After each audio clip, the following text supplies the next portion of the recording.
Hi, welcome to ShowMeTheCurry.com. I'm Anuja. And I'm Hital, and today we're making Nan Khatais. Now, if you've never heard of the term or not familiar with it, these are yummy little melt-in-your-mouth tea biscuits. So good. And very easy recipe. So let's get started. We have a half a cup of butter. It's been left at room temperature. It's not like melting. You don't want it like watery or oily at that point, but it's soft. And if you notice, I can just cut right through it, so this is perfect. So what we're going to do is we're just going to mix it. And to this we're going to add some powdered sugar. Now this is half a cup of powdered sugar, and we're just going to add little at a time and mix it. Now, it's important to use powdered sugar because if you use the regular sugar, it's missing a key ingredient, which is cornstarch that's present in the powdered sugar, and it affects the texture of the cookies. So one of the things we wanted to mention was that we used unsalted butter, and the reason that's actually what we have at home. But if you have salted butter, you can use that. Later on we are going to be adding some salt, so if you're using unsalted butter, add the salt. If you're using salted butter, you can just totally skip that step. So once the sugar is all mixed in, and as you can see, it's like a beautiful creamy color.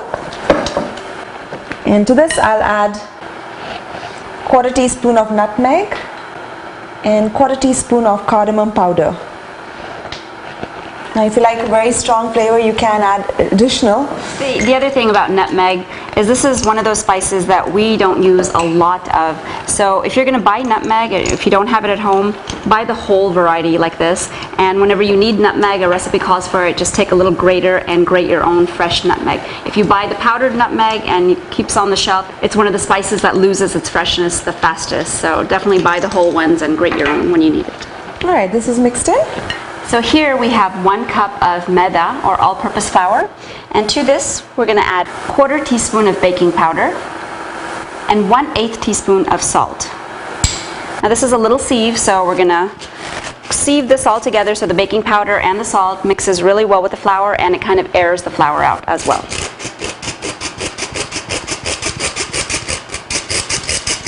And again, we're going to stir this just to mix it one more time.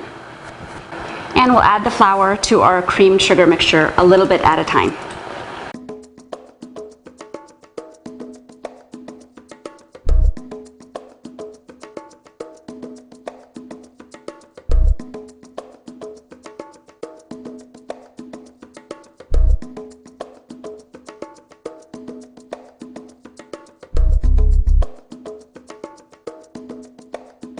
Okay, once it's all mixed in, we're going to knead it.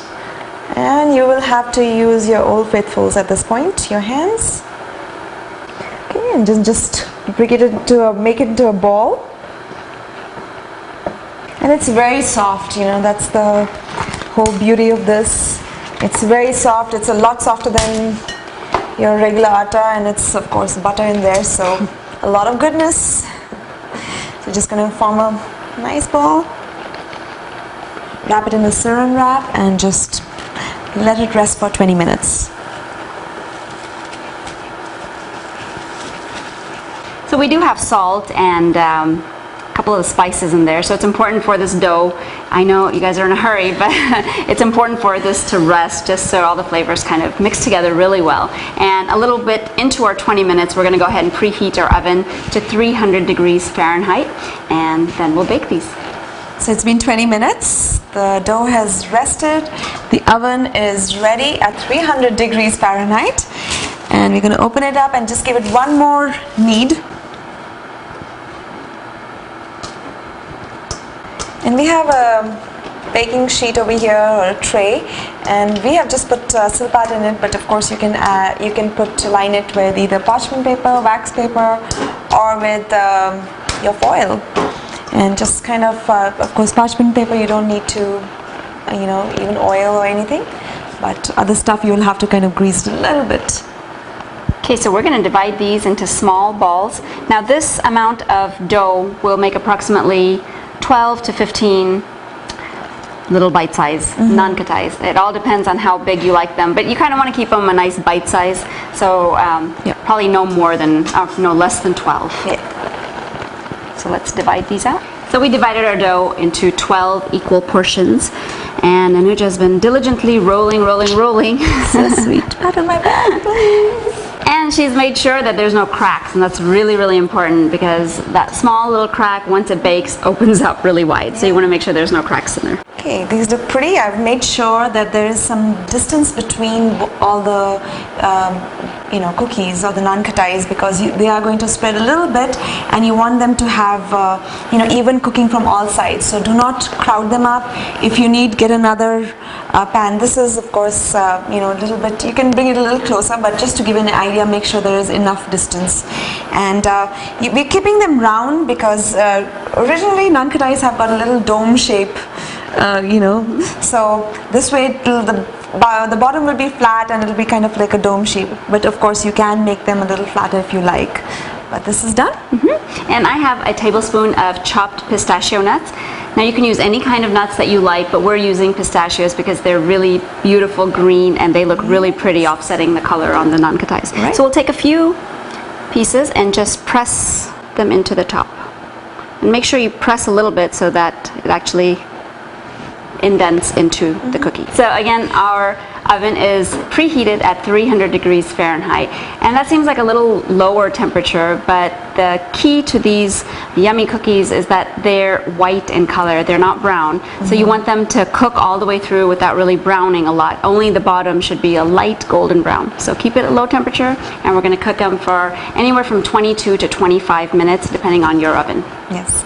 And I'm going to put it in, but also make sure that the rack is in the center of the oven. Don't go too close to any of the elements or any of the sides. Just keep it towards the center. And our Nan Khatai are out of the oven. Look at them. It smells so good. Yeah. It baked for 25 minutes. That's what it needed this time round. But here, look at this. They're white on top, but look at the bottom. It's a very, very slight golden color. So that's perfect. So, but after they came out of the oven, we're touching it now, but after it came out of the oven, we left it out here for at least 5 minutes, let it cool down a little bit, and they're still not ready to eat, honestly. You need to transfer them onto like a cooling rack. Now, if you don't have a cooling rack, don't panic. I just pulled this out of the toaster oven, the little rack out of the toaster oven. So anything you have basically to kind of lift them up and let air pass beneath them, you can use anything. Beautiful. They look so good. So I'm going to transfer them, let them cool down some more, and then put it in an airtight container or a Ziploc and just let them, and then have them over time. You don't need to refrigerate them. And awesome. Yes. And they really do need to be cooled down completely in order for them to get the little crispy crumble. Yes, and Hetal is a hard taskmaster. She's going to make sure I don't touch any. It's very hard because I'm standing right above them and they smell fantastic. So enjoy your delicious Nan Khatai and join us again on another episode of ShowMeTheCurry.com. Adding a pinch of spice to your life.